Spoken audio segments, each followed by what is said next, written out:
네, 인사이드 부산 하나 더 이어갑니다. 부울경특별연합은 지역균형 발전을 위해서 국내 최초로 시도되는 초광역권 통합협력 모델입니다. 2년여 치열한 논의 끝에 만들어진 결과물인데요. 실익이 없다는 울산과 경남의 입장 번복으로 좌초위기에 놓이면서 지난 수요일 세 개 시도지사가 이 문제를 논의하기 위해 만났는데 특별연합 대신에 부울경이 경제동맹을 맺는 데 합의했습니다. 부울경특별연합은 완전히 파기가 된 건지 또 경제동맹이 대신할 수 있는 건지 한번 짚어보죠. 박재율 지방분권균형발전 부산시민연대 상임대표 연결돼 있습니다. 대표님 나와 계시죠? 네, 안녕하십니까. 네. 부울경특별연합 대신에 초광역 경제동맹을 조성하기로 했습니다. 합의 내용 어떻게 네. 보셨습니까? 일단 상당히 좀 많은 분들이 그렇게 했지만 저도 상당히 허탈했고요. 허탈했다. 그동안 네. 이 특별연합 소위 메가시티라는 걸 거의 3년 가까이 논의하고 또 해왔고 오랫동안 논의해왔는데 첫 회동에서 바로 또 이제 구체적 내용이 초광역 경제동맹 행정통합이 바로 나와서 네. 이게 중앙정부하고 사전에 좀 조율이 된 건가? 이 과정에서 중앙정부의 역할은 어떠한 것이지? 또 3개 시도단체장도 한 번 만나서 바로 이런 결론이 나오기까지 사전에 조율이 있었던 건가 하는 이런 또 의문도 가게 되었고요. 어쨌든 좀 안타까운 모습으로 보았습니다. 네. 특별연합 자체가 광역 경제권을 구축하겠다는 거 아닌가? 또 경제동맹까지 담고 있는 거 아닌가?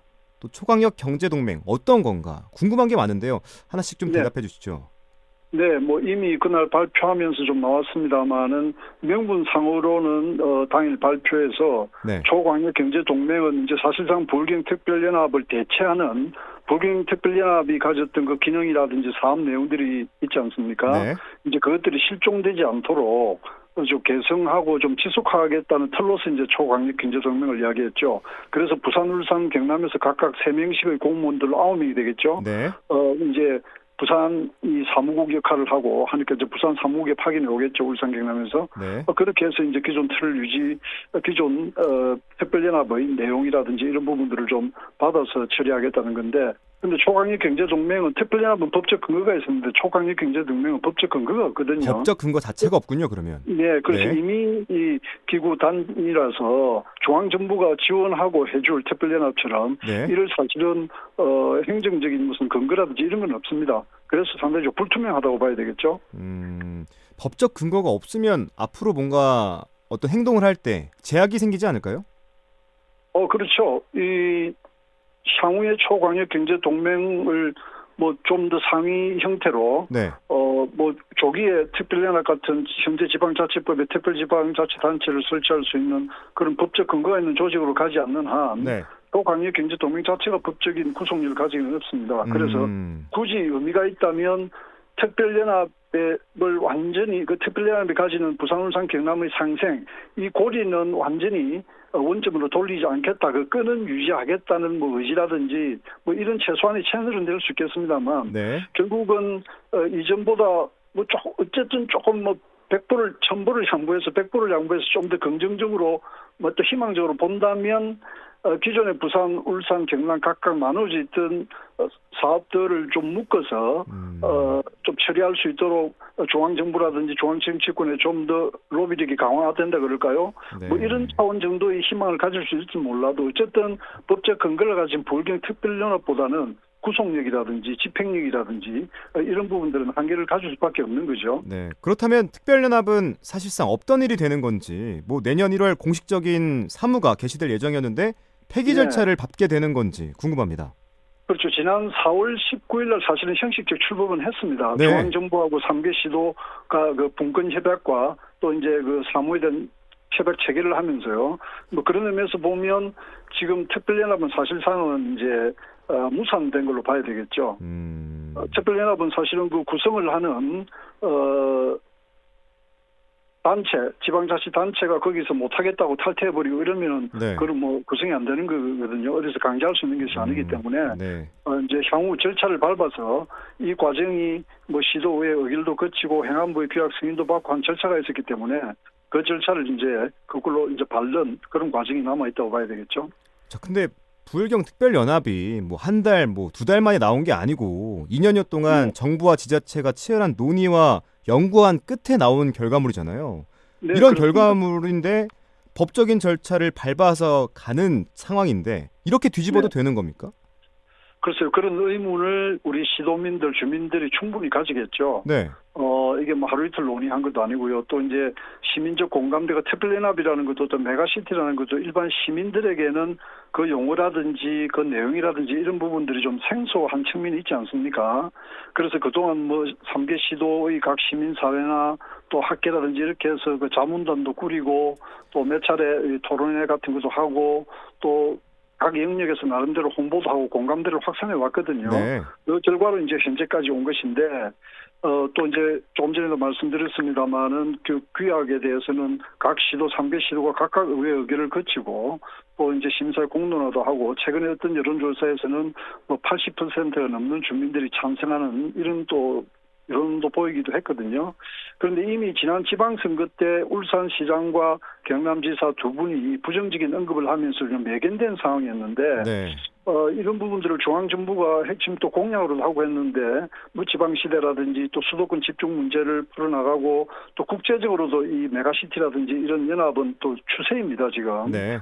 규모 이 경제를 만들기 위해서 그런 의미에서 뭐 국가 경쟁력하고도 밀접한 관계가 있는데 이런 상황까지 이렇게 방치가 되도록 놔뒀을까 하는 의문이 들고요. 네. 또 이제 그런 절차적인 측면에서도 사실은 3개 시도단체장이 한 번만에 그냥 바로 사실상은 그 무산의 결과를 발표하는 뭐 다른 대안을 이야기는 하긴 했습니다만 이런 부분은 어쨌든 우리가 좀 짚고 넘어갈 대목이라고 봐야 되겠죠. 네. 예산 문제도 좀 여쭤보고 싶은데 특별연합에 측정된 국비를 포함한 예산이 있었을 거 아니에요. 이거는 네. 원래대로 진행될 수 있을지 또 부울경을 하나로 묶는다는 동남권 광역철도는 어떻게 되는 건지 여기도 좀 설명해 주시죠.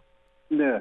그 특별연합에는 지난 4월 19일 날 그 형식적 출범을 하면서 네. 30개 선도 사업 그러니까 전체적으로는 한 70개 사업인데 나머지 40개는 중장기 추진 사업이고요. 30개 선도 사업을 이제 우선적인 사업으로 이제 정했는데 그런 내용에는 이제 공감이라 해서 광역철도 문제나 이런 것들이 포함되어 있고요. 또 인재 그 뭐 지역 대학이라든지 산학연이라든지 뭐 또 산업 배치라든지 이런 부분들이 이제 3개 분야가 들어 있는데요. 네. 그 예를 들면 내년에 이 특별연합이 이제 명리를 1부터 3호를 시행한다는 이런 전제하에서 내년에 2,082억이 지금 예산이 반영이 되어 있습니다. 그런데 이제 이런 것들이 그대로 다 집행될지 2,082억은 우리 국가 전체의 초광역 협력 사업 비용 중에 한 4분의 1에 해당하거든요. 그러니까 상당한 규모죠. 이런 부분들이 이제 그대로 다 집행이 될지 반영이 될지 이런 부분들이 확실하게 보장된다는 지금 그 방안이었고요. 네. 그다음에 이제 광역철도 같은 경우도 작년에 이 사전 탄성 조사를 일정하게 마친 부산, 울산, 양산선이 확장하는 문제 이런 부분들도 내년에 예비 타당성 조사를 면제하거나 또 그 기간을 축소하거나 이런 걸 이제 특별연합이 업무를 개시한다는 조건 하에서 추진을 해왔거든요. 네. 그런데 이런 부분들이 특별연합이 무산되면 그런 예비 타당성 기간을 줄인다든지 면제를 하든지 이런 부분들이 상당히 중앙정부를 향해서 요구하고 또 대응하는데 어려움을 더 겪을 가능성이 높기 때문에 상당히 걱정되는 대목입니다. 걱정되는 것들이 더 많아지는 상황이라고 생각이 들고요. 네. 자, 부산 경남은 2026년을 목표로 행정통합을 추진하기로 했는데 이 계획은 네. 어떻습니까? 현실적으로 가능할까요? 행정통합은 네. 이제 사실은 특별연합이라는 것들로 시작하자는 것은 특별연합의 내용이 분권이라든지 여러 가지 그 울산시장이나 또 경남지사 두 분이 지적한 것처럼 그 한계가 있습니다. 한계가 있음에도 불구하고 사전 수준에서 우선 출범하자라고 했던 것인데 네. 사실 특별연합도 하는 과정에 그 사무실을 어디에 둘 거냐 사무소를 네. 그것도 최종적으로는 결정 못한 상황이었거든요. 그래서 내년 1일 사무가 개시 전에 이제 하반기에 논의를 해서 간다고 되어 있었는데 네. 그만큼 쉬운 과제가 아닌 겁니다. 그런데 행정통합은 지금 이제 울산이 빠진 것은 울산은 아예 이제 거기는 논의에 참가하지 않겠다는 것인데 부산하고 경남이 한다 하더라도 당장 2026년에 네. 부산시장과 지금 경남도지사 두 사람 중에 한 사람은 출마를 못해요. 그러니까 그 단체장도 한 명, 의회도 하나가 되고 이런데 이게 또 이제 부산시 같으면 지금 16개 자치구를 어떻게 할 건지 이런 문제가 간단하지 않거든요. 정치 행정적인 이해관계라든지 이런 부분이 대단히 많이 걸려 있어서 네. 세계적으로도 한 국가 안에서 특정 지역의 광역시도만 행정을 통합을 한 사례는 찾아보기 어렵습니다. 네. 그리고 이게 단기간에 하기도 쉽지 않고요. 대구 경북이 지난번에 추진하다가 바로 이제 무산되고 뭐 특별연합으로 가야 되겠다 이렇게 된 것 아닙니까? 그래서 그런 의미에서 보면 과연 이게 현실성이 있는지, 그리고 로드맵도 제시가 안 된 상태고요. 산인이라고 하지만 실제 준비 기간을 따지고 하면 길어봐야 한 2년 반에서 3년이거든요. 그렇죠. 네, 그래서 사실상 이것은 상당히 좀 불가능하다. 물론 이런 논의를 하면서 이거 정말 이거는 더 어렵구나. 이래서 그럼 특별연합으로 우리가 조금 시간이 미루어졌지만 다시 그걸 논의해서 가자. 뭐 이런 오히려 거꾸로 그런 논의를 또 불붙이게 하고 좀 더 추종력을 가질 수 있는 동인이 될 수 있을지는 모르겠습니다만, 행정통합 자체를 단기간에 2026년 지방선거 때 완성해서 간다는 것은 현실적으로 불가능하다고 봐야 되고요. 또 네. 행정통합은 국가적 전체 차원에서 추진돼야 되고 논의돼야 될 사항인 것입니다. 그런데 울산과 경남의 입장은 우리한테 실익이 네. 없다, 이런 말을 네. 하잖아요. 효율성이 네. 없다고 봐서 입장을 번복을 한 건데, 네. 상대적으로 좀 더 긍정적이었던 부산에서 더 적극적으로 설득을 하거나 정부에서 좀 중재를 해야 되지 않았나, 이런 생각도 드는데요. 그래서요. 저도 이제 이 부산의 리더십은 그전부터 상당히 중요했습니다. 네. 그래서 이제 울산, 경남 양 단체장이 부정적인 기자회견을 했을 때, 특히 경남에서 행정통합을 제시하고 특별연합은 지금 의미가 없다는 식으로 했을 때, 부산은 행정통합 논의도 좋다, 그것도 같이 논의할 수 있다라고 어쨌든 포용적이고 포괄적인 이제 자세를 취하긴 했습니다. 네. 그건 또 부산으로서 당연한 이야기고요. 그런데 문제는 아시다시피 이게 부산, 울산, 경남이 특별연합이나 뭘 가면 권한이라든지 또 이제 재정이라든지 이런 부분도 여전히 중앙정부가 지원하는 형태이지 않겠습니까? 그래서 사실 부산이 할 수 있는 뭐 구속력 있는 뭐 경남이나 울산에 이런 이익을 좀 더 울산, 경남한테 제시할 수 있다든지 이런 건 중앙정부가 해야 되거든요. 네. 그런데 중앙정부가 이 과정에서 그런 적극적인 부분이 전혀 이런 상황까지 오도록 보이지 않았다는 것이 대단히 아쉬운 대목이고, 또 이걸 하기 위해서 중앙정부 차원에서 지금 현재 윤석열 정부에서 네. 컨트롤 타워가 지금 부재하다는 겁니다. 이건 한 부처에서 할 상황이 아니거든요. 네. 적어도 대통령실과 국무총리실이 현재로는 같이 움직이고 해야 되는데, 현재 뭐 지방시대위원회를 구성하기 위한 법안이 입법 예고가 되어 있습니다만 그것도 여전히 지난 정부와 같이 자문기구거든요. 그래서 이번에 이 부산, 울산, 경남의 특별연합이 사실상 무산되는 과정을 보면서 이것으로 끝나는 것이 아니라 윤석열 정부에서 그 지방시대 국정 목표라든지 또 이 뭐 초광역 지방 정부 구축이 또 국정 과제로도 들어 있었거든요. 네. 이런 부분들이 과연 임기 내에 국가적 차원에서 이렇게 제대로 추진될 수 있을지 하는 데 대한 걱정이 또 앞서는 것이죠. 더군다나 이게 부울경은 모델이 되어서 현재 충청권이라든지 광주 전남권이 민선 8기 들어와서도 이 논의를 계속 하고 있거든요.